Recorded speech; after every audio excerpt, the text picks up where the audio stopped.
Today on GreenCars, the podcast, we interview GreenCars head honcho, Kevin Jennings, to bring you some of the latest EV insights and news, plus a look into the future of GreenCars. It all starts right now.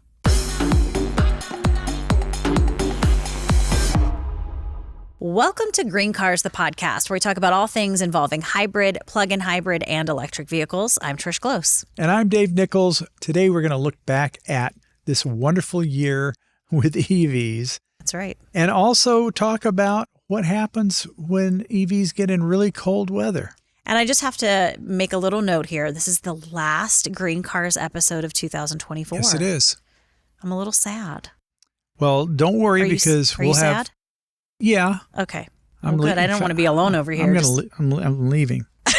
Don't leave. I have lots of questions for you. Oh, okay. You just mentioned cold weather and how cold weather affects EVs. We've talked about this a little bit. Remember when I test drove the Mustang Mach-E and it was cold and snowed that day, and I just watched the range drop little by little, and my range anxiety was flaring up. I want to talk to you about cold weather and EVs, but it also affects gas cars too. It does. Right? Any vehicle is going to have less range, whether it's a gasoline car or an EV or a hybrid. They're going to have less range as it gets colder. Right. You know, it's like as you see the temperature drop, you have less range. And your batteries, your regular batteries in a gas car, you know, there's nothing worse than walking out on a cold, sub-zero day. Yeah. And your car goes, zzz, zzz. There's like nothing worse than that. Right. So batteries don't last as long. They don't react well in cold weather. And you have less range with gasoline. You have fewer miles. I didn't even realize that. I didn't put that together, that the cold weather actually affects both when it comes to range. Tires too, right? Cold weather affects tires on both vehicles? Yes, you lose your PSI, your per square inch. Yes. It drops for every 10 degrees that it gets colder. You lose, a pound of air. And so pretty soon you better put some more air in there. Yeah, pretty soon. Get on it. I've interviewed a few people who talked about their decision to buy EVs. And one thing that was keeping them from purchasing an EV was because they live in a cold climate.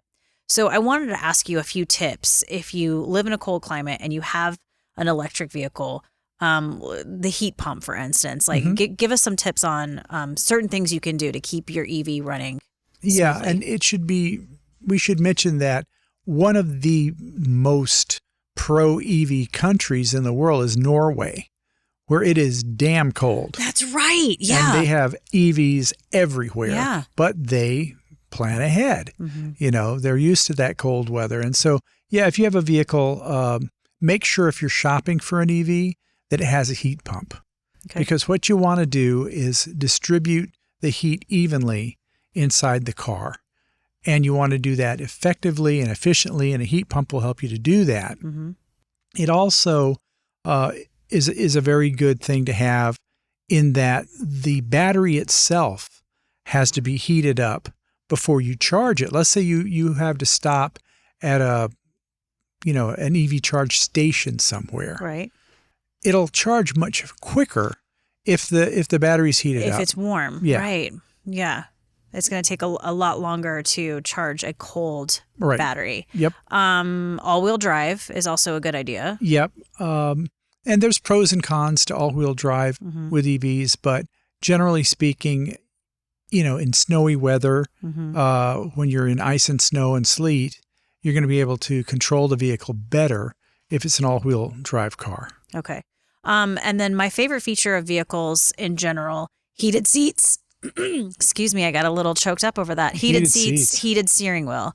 But when you're talking about an EV, those are actually good things to have in the car, right? Right. What happens is a lot of EVs have a cold weather package. Yes. And so what you're buying is heated seats, a heated steering wheel, right? And just those two things alone means that you can turn them on and keep the heater in the car either off or not use it very much. Sure. Because the more you use that, the more you're going to lose range, Right. as you found out with the Mustang. And your butt's warm. Your butt's warm, So your hands are warm, you're good, right? You're good to go. And so that really is a big deal. If you can get that package on your EV, it's going to mean that you have more range. Okay, I'm going to write that down. That is a good tip to have.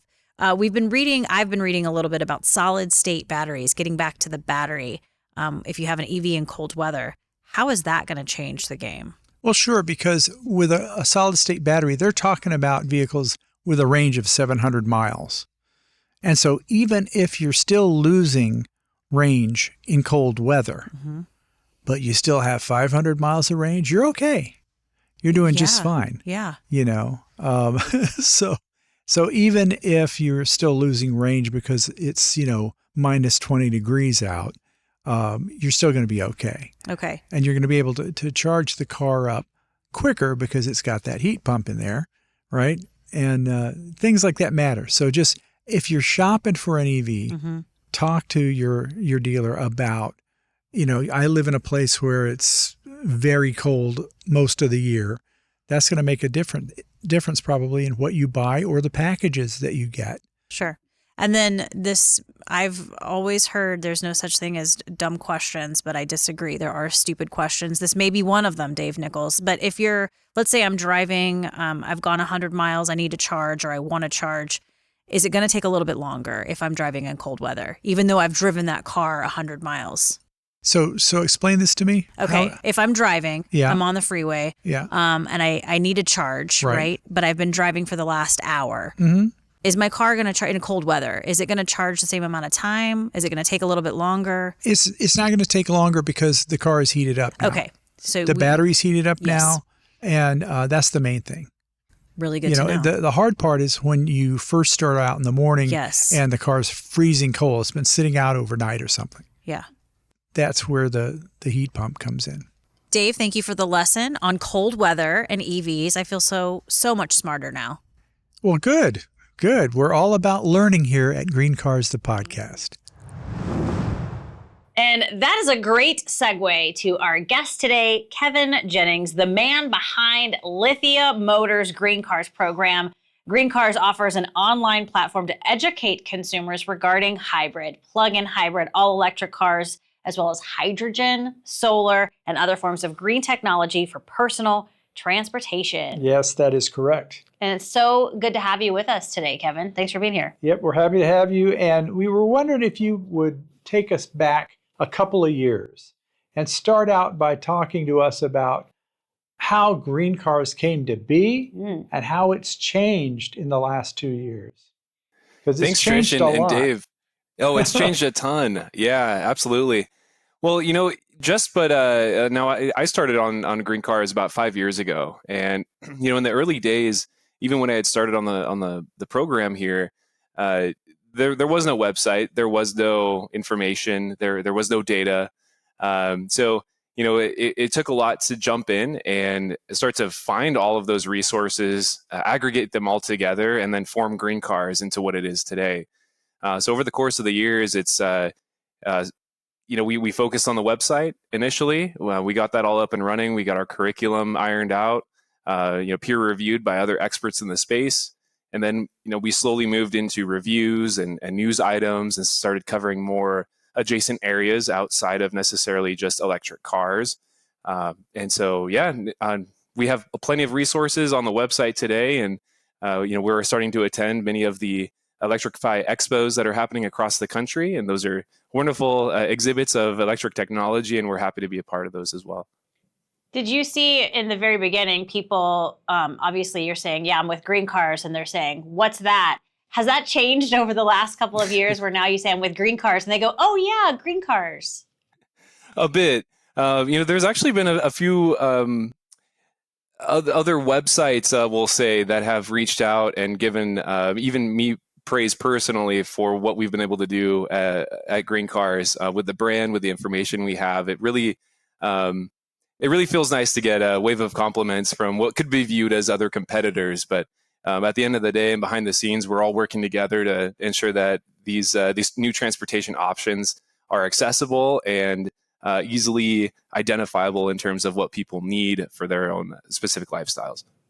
That's amazing. Well, and Kevin, speaking about the website, because I feel honored that I got to be one of those first people that joined you and started cranking out articles about electric vehicles and whatnot. But can you tell our audience what the readership profile is of the website? I think it's changed a bit over the years. Initially, I would say in 2020, 2021, EVs, fully electric vehicles were in the spotlight. They were very popular, very new. There were a lot of new models coming out. The incentives landscape was just starting to come to fruition. And so there was a lot of focus on fully electric. And I think that now, fast forward a few years to 2024 and 2025, the focus is, I wouldn't say off of EVs necessarily, but it's now inclusive of hybrids and other, more affordable options in today's landscape. Really, you start to lend themselves to the end consumer. At the end of the day, these are vehicles that are designed to get us from point A to point B. A lot of the other fluff that are added and onto the vehicles is, more or less optional. It's not going to get in the way of you getting from that point A to point B. But I think what consumers are really interested in today are the more affordable options when it comes to their own pocketbooks. And so some people drive a lot. They're really going to get the savings from those fully electric vehicles. Other people maybe don't drive that much, work from home or some other situation where, maybe gas is going to be, maybe a more affordable option for them today. So what we try to do is sit in the space to be unbiased, and kind of non-denominational to an extent here. And just really cover as much of the green space as we can so that people know what options exist. Well, and it's been a very busy year for EVs and hybrids. We're just wondering, what changes have you seen this year in the EV world in 2024? Yeah, I would say that the incentives landscape has gotten a lot more aggressive in certain states. We have the state of Washington offering an additional $9,000 this year on EV purchases. We have the federal tax incentive, that continues to exist through the rest of this year, and then the future of that might be a little untold at this point. If the federal government is still going to continue to foot some of the bill for some of this new technology and getting that into the nation, but it does appear that the adoption is consistent. We do see used EVs being priced very similarly to gas vehicles of the same kind of class and value. So that's really encouraging, I think, this year as kind of the main point is used EVs are becoming more prominent. The prices are coming down. They're becoming more affordable options, especially in terms of Teslas. We're seeing those sub $20,000, and some of those vehicles were sold at right around $100,000 new. So we are seeing some really high quality products hitting the used market at very affordable prices. Amazing. In the coming year, we'll see many auto manufacturers include, is it NACS? Yeah, that's the plug-in. Right, the NACS plug-in. Mm-hmm. I just want to make sure I get my facts straight. That is correct. In their cars to accept the Tesla charging network. This is a big deal. How do you think that will help turn the tide of EV charging? Well, being someone who's taken some EVs on some road trips, and albeit not even the longest distances, we'll call it 400 miles each way. And now that requires a stop at certain stations. And even in my own experience, finding fast chargers that will take the vehicle from 20% to 80% in 15 minutes, 20 minutes, those are actually somewhat hard to come by. So depending on where you are, and I think with the expansion of the Tesla network and the access being afforded to other manufacturers is going to be huge for ownership in the long run. The Tesla stations, at least today's count, is just north of 17,000 high-speed chargers across the country, and just the ability to open that up to all users is magnificent. Really, the story today of EVs is, if you have a garage to charge it in, and you drive a lot and frequently short distances, and some of the benefits you get from the car speak right to those 2 points. Now, for folks who can't charge at home or it's very difficult, having more public access is a huge benefit, and I think opens the door to a lot of other consumers in high metro or highly populated metro areas. having more public access to stations is going to make the purchase of an EV and use of it that much more realistic. Especially when I'm on a road trip, I don't want to be caught somewhere for a couple of hours when I only scheduled for a couple, 10 or 20 minutes. So it'll have a big impact. I'm very, very happy to see that that's happening. Do you have any predictions for 2025? Yeah, I think I've got a few, but I think the most interesting one is around how people are buying these EVs and going into next year, how that might change. So if we look at this year in 2024, right around 70 to 80% of all EV sales have been on lease. And so that means they have to return the vehicle at some point. And so there's actually two things I'll give you out of this. So the used EVs that were released a couple of years ago, when there was that big boom in about 2022, there were a lot of EV purchases. Incentives were very aggressive. Well, a lot of those leases are ending in 2025 and 2026. So, as we're looking at the numbers, it does appear that there's going to be a significant wave of used electric vehicles coming onto the market in the next 12 to 18 months. And so that'll be really interesting to see the impact on the prices of EVs at large, what the demand is going to look like, for those vehicles, if there's going to be a used EV incentive during those time periods where these vehicles are made more available and prominent. So there's a lot of questions still, but we are expecting to see a pretty large wave of used EVs. Also, just on the same topic of leasing, going into next year, at that rate of 70 to 80% of sales being leases, definitely seeing that should carry forward into next year and maybe even at a higher rate. Just given the technology, I think from a consumer's perspective, these batteries are a little bit still unknown as to how far they'll take the car or how long they'll last, what repairs might be needed, to what cost. So I think as the technology continues to innovate and move forward, we'll see leasing being maybe the preferred option, for purchase. But I also think on terms of leases, a lot of the incentives do wrap into a lease today. So definitely through the end of the year, as these incentives are still available, I think that'll absolutely be the preferred option moving forward. This is our last podcast for 2024. And we just personally, we'd like to keep doing these podcasts. What do you think? Yeah. Love it. I'll actually share, we did have the podcast on at the Austin Electrify Expo running next to our booth. And What? And really? it was great to see how many people actually stopped, saw the podcast, and wanted to come up and say something and potentially even be a guest. So I even have a few more people that might want to be on There here it that is. we could talk about. That's why I got an influx of people following me on social media. See that? Just kidding. That's not true. That didn't happen. That didn't happen. Oh, this has been fun. Yeah, thanks for having me on here. Kevin, thank you so much. Visit greencars.com to find out everything you could ever want to know about hybrid and all-electric vehicles. Once again, Kevin Jennings, thank you so much for being on the podcast today. We appreciate it. What a great interview with Kevin Jennings, the head honcho. Yeah. I like that. Mr. GreenCars. He is very excited about Electrify Expo next year. Yeah. And I think if you just listened to that interview, you heard he said GreenCars is going to take a bigger role at these events, which is really exciting to see. We asked him if we could go. He didn't really answer us. He didn't give us a straight answer. Yeah, I think they may just toss us in the dumpster. We don't know. No, we're going. We're going to Electrify Expo. That's it.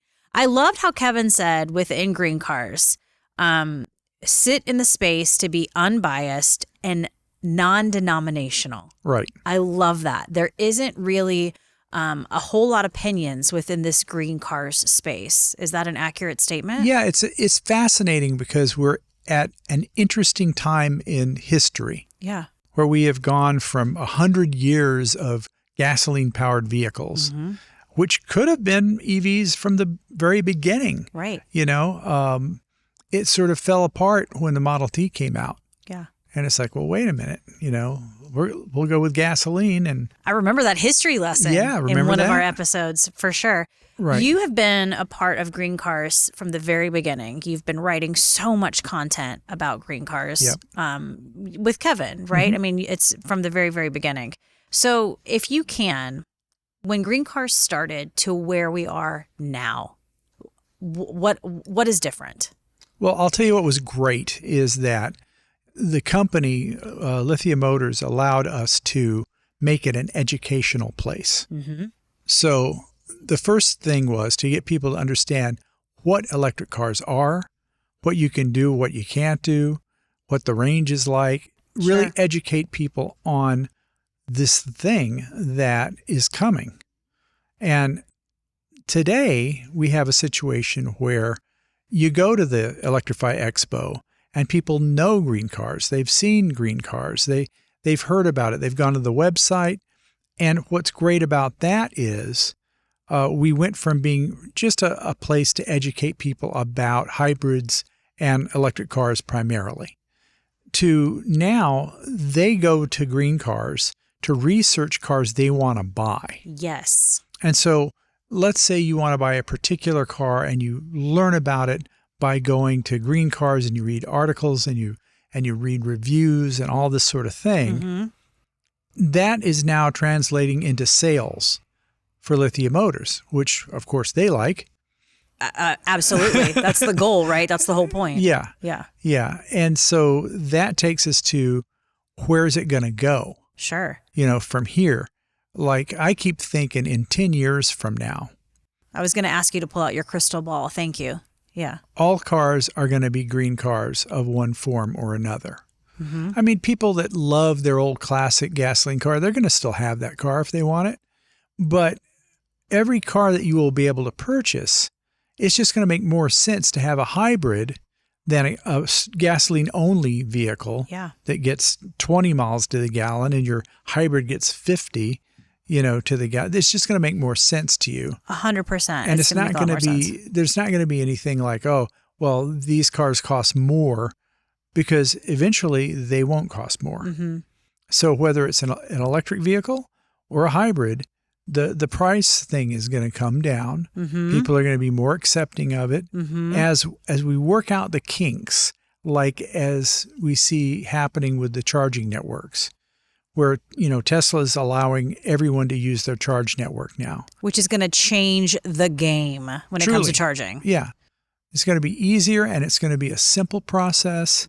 And I was talking to our producer about how when they came out with VHS and Betamax, yeah, Betamax did not win that.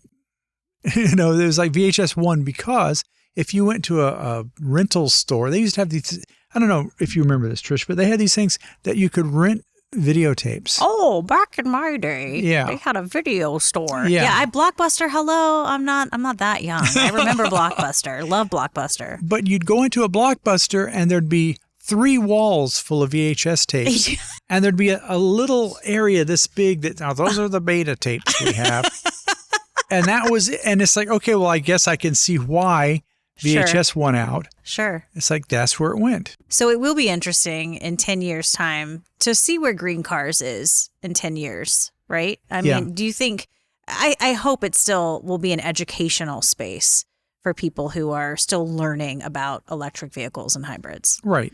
And it will be, but it's also going to become, like with your iPhone, you don't even get a manual. You get the thing and it's like, good luck, learn that. Yeah. Yeah, I go feel online. that. Yeah. It's going to be like that. Exactly. It's like, that's exactly how it was with a lot of the electric vehicles that I test drove this year. They threw me the keys and said, good luck, girl. Yeah. Yeah. Yeah, because you don't even have a printed out owner's manual. No. No. Anxiety. Hello. Well, it's very interesting to see where GreenCars started and where it's going to go from here. And I'm very excited. I will say this, in just this year's time, I have learned so much about electric vehicles, and it really, truly has changed my opinion and my outlook on the future when it comes to electric vehicles. And it changed quickly. It did. When you first got in that Mach-E, and you were kind of worried about, range anxiety. Everything. You had a lot of things to worry about. Yeah. But that went away remarkably quickly, didn't it? Yeah. Yeah. As soon as I went into unbridled mode, put the pedal to the metal. Yeah. And that was fun. I do want to take this in unbridled mode, like on the freeway or on a nice stretch, and see if this baby corners like it's on rails. Holy sh...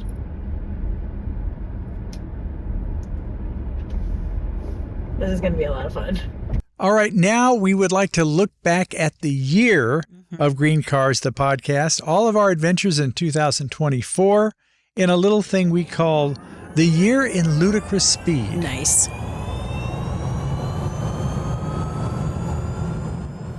Welcome to GreenCars, the podcast, where we talk about all things involving hybrid, plug-in hybrid, and all-electric vehicles. I'm Trish Close. And I'm Dave Nichols. Today we're looking into range anxiety. Look, there I am. Oh. Look, Mom, driving a Mustang electric vehicle. You look like you have range anxiety.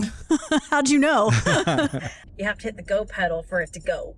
Is it fast? Yes. Is it fun? Absolutely. And can I see your frunk? You know, he's such a smarty pants when it comes to EVs, and I just feel like he always answers our questions. Yep, that's why we keep him around. Whew, Alexandra.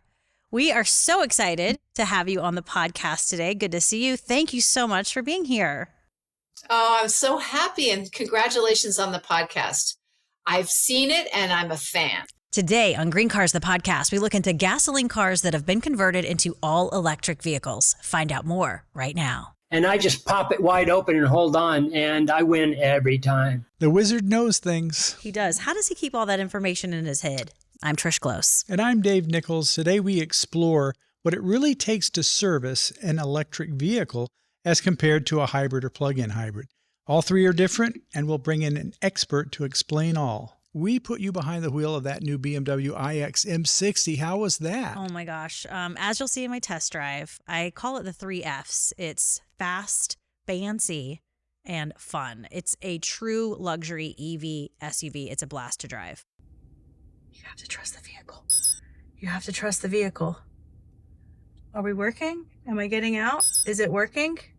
And it's a good thing this piece isn't in smell-o-vision, Trish. That thing, it's the future. Today on GreenCars, the podcast, we're taking our act on the road to the Electrify Expo in Long Beach, California. BJ Birtwell, CEO and founder of Electrify Expo. We are on set with Chris Payne, producer, director, writer, Who Killed the Electric Car. If our first film was Who Killed the Electric Car, you couldn't really claim that they were dead now, could you? Matt Tusky, founder, CEO of ChargeWay. We're not actually asking people to buy a new car. It is they're buying a new fuel.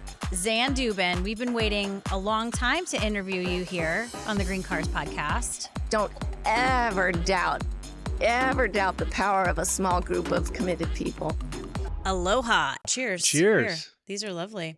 They're all wearing their best luau attire. Nice, guys. Looking good. Trish, what was that NSFW video thing? No, Dave. It's ASMR. That's what it's called. I don't get it. It's okay. Today we chat with Dave Thomas of CDK Global about trends in the electrified world of transportation. We'll also visit the Electrify Expo in San Francisco, and Trish gets to drive the new Nissan Ariya EV. Woohoo! Hold on to your butts, everybody. We have a lot to get to in this episode. We do. We better get to it. Go fast, take it through some curves, test the brakes, and push all the buttons. We're proud to introduce you to Honda EV designers Lisa Lee and Sang Hyuk. They worked on the Pilot, Passport, and new Prologue electric cars. Welcome to GreenCars, the podcast. Ready? Yeah. 3.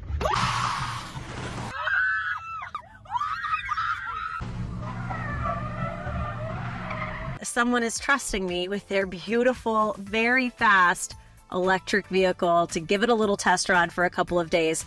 This is the 2023 Polestar 2 BST 270. BST stands for Beast. 270?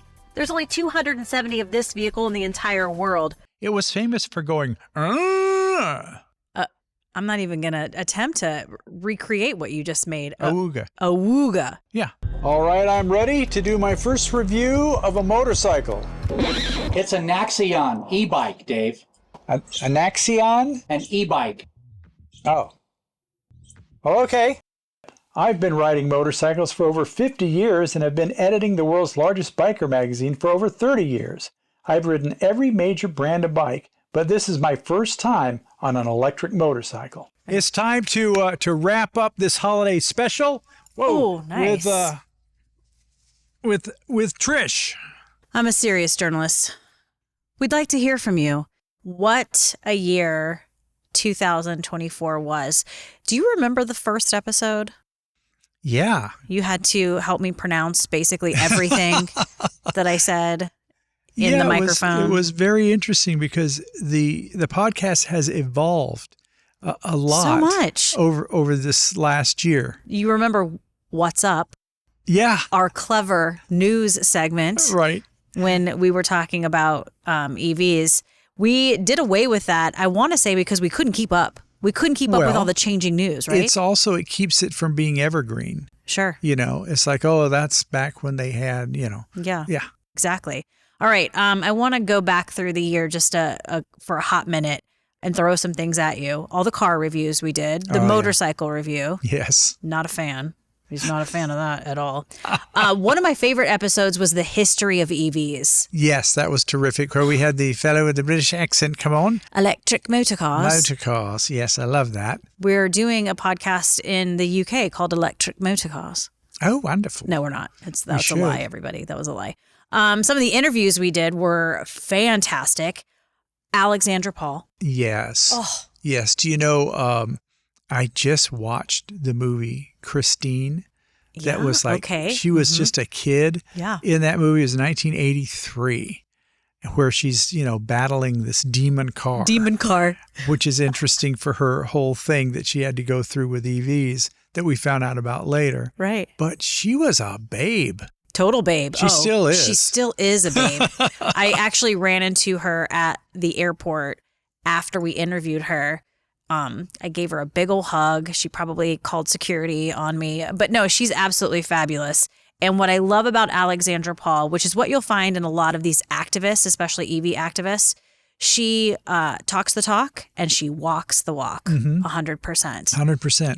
Yeah, she has been, and it's so funny that in that interview, she actually referenced Christine and how hysterical it was that she was in that movie. Right. And now has become really an activist for electric vehicles.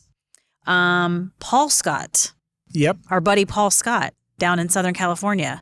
Again, another activist for electric vehicles. Yeah, he is, by God, even if he only has to do it himself, he's going to make sure everybody can charge their car in Santa Monica. Yeah, we were, I don't even know the right word for this, but going into that interview, we weren't really sure which Paul Scott we were going to get.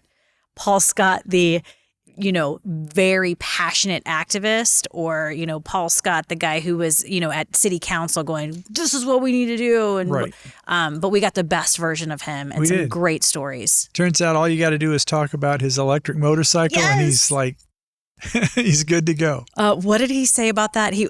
I hope you remember. Oh, it was like he twist the grip and go or something. Yeah, at a stoplight. Yeah, and he just says, he hits it and goes and leaves all of these other motorcycles in the distance. Dust. Yeah, that's exactly.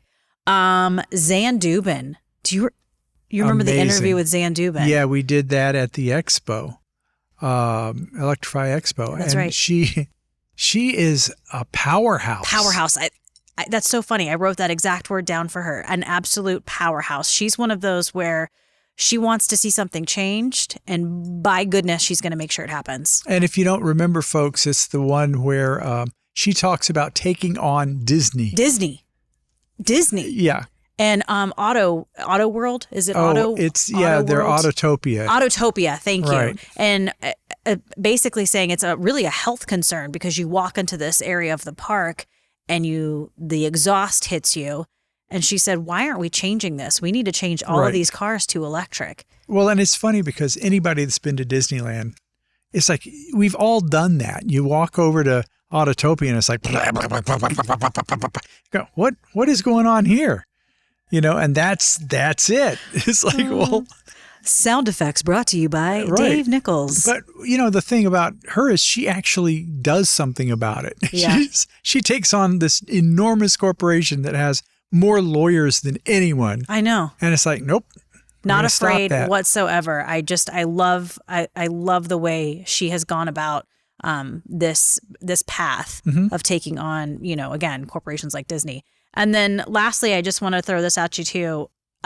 Fascinating episode. And I learned so much surrounding maintenance, the maintenance of electric vehicles, and really how service guys ultimately have to change the way they even run their shops, right? Yeah, it's very clean. It's like having a computer station, Yeah. They don't have grease all over them at the end of the day. Yeah.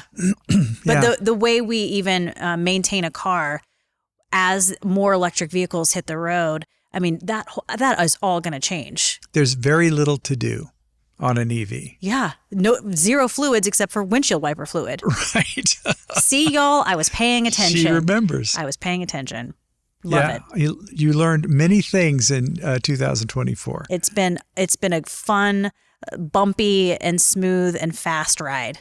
Well, and you got to test drive so many really cool EVs. Very expensive EVs. Yeah. Yeah, a little scary, a lot of anxiety for me, but so much fun. What was your favorite? Do you have a favorite? I mean, the Mustang was really fun. The Polestar 2, the BST, the Beast, that was a really fun car to drive because it's very different than any other electric vehicle that I've had the pleasure to test drive, but also because it's so rare. And so that was really fun. I felt very sporty spice on the road with the BST. Great. I love it.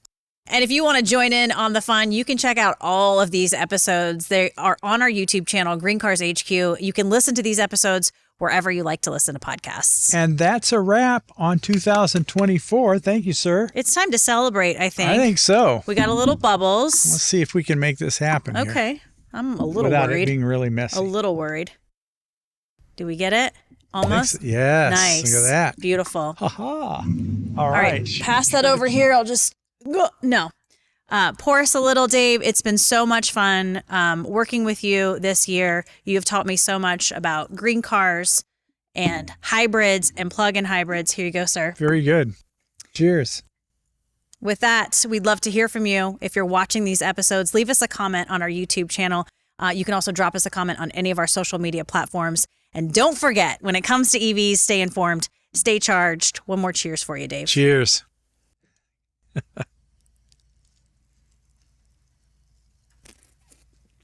Smooth. Whew. Nice job, guys. Yay! Thank you. Yay! Follow us at GreenCars HQ. Don't forget to like and subscribe. Email us, thepodcast@greencars.com.